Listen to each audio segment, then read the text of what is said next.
முதன்மை மாநிலமாக போவதாக கூறிய திமுக மக்களை சுரண்டுவதில் தான் முதலிடம் பிடித்துள்ளதாக அன்புமணி ராமதாஸ் தெரிவித்துள்ளார்.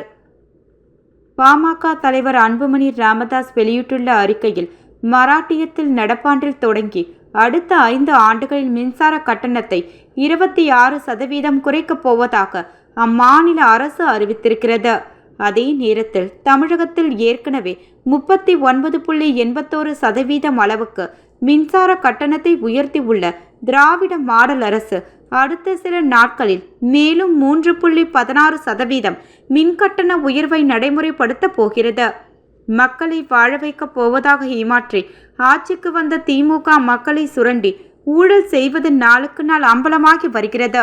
தமிழ்நாட்டின் நடைமுறைக்கு முற்றிலும் மாறாக மராட்டியத்தில் வீடுகள், கடைகள் உள்ளிட்ட வணிக நிறுவனங்கள், தொழிற்சாலைகள் உள்ளிட்ட அனைத்து வகை இணைப்புகளுக்குமான மின்கட்டணங்கள் அடுத்த 5 ஆண்டுகளில் 26% குறைக்கப்படும்.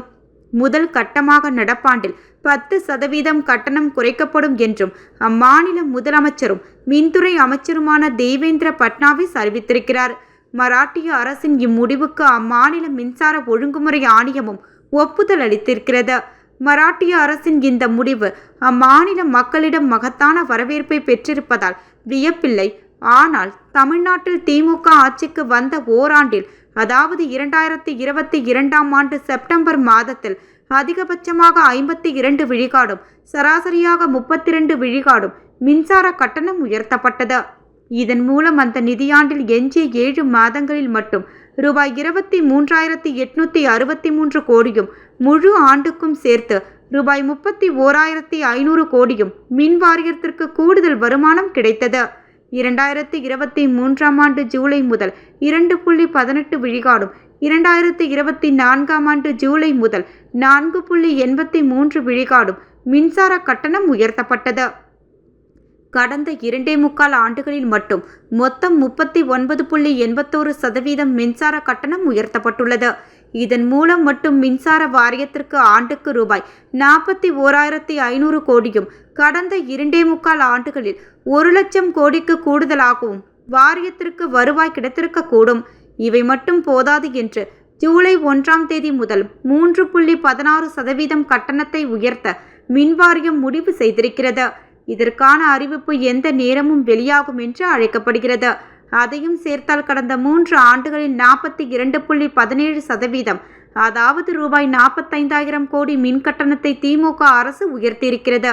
இது உண்மையாகவே தமிழக மக்களுக்கு கிடைத்த பெரும் சாபமாகும்.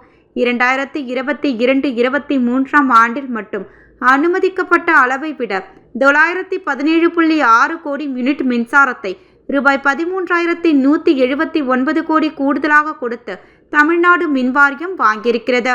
சராசரியாக ஒரு யூனிட் ரூபாய் 14.36 என்ற விலைக்கு மின்சாரத்தை வாங்கியதுதான் இதற்கு காரணமாகும்.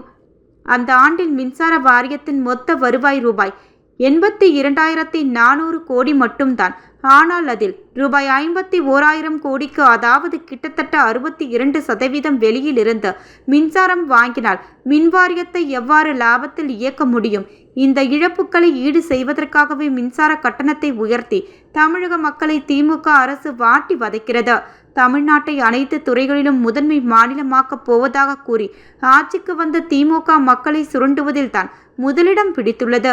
திமுகவின் கொடுங்கோல் ஆட்சியால் பாதிக்கப்பட்ட மக்கள் ஒன்று திரண்டு வரும் தேர்தலில் திமுகவிற்கு படு தோல்வியை பரிசாக அளிப்பார்கள். அடுத்து அமையவிருக்கும் பாட்டாளி மக்கள் கட்சி அங்கம் வகிக்கும் கூட்டணி ஆட்சியில் மின்கட்டணம் குறைந்தபட்சம் 25% அளவுக்கு குறைக்கப்படும். நேர்மையான நிர்வாகத்தின் மூலம் இதை பாமக சாதிக்கும்.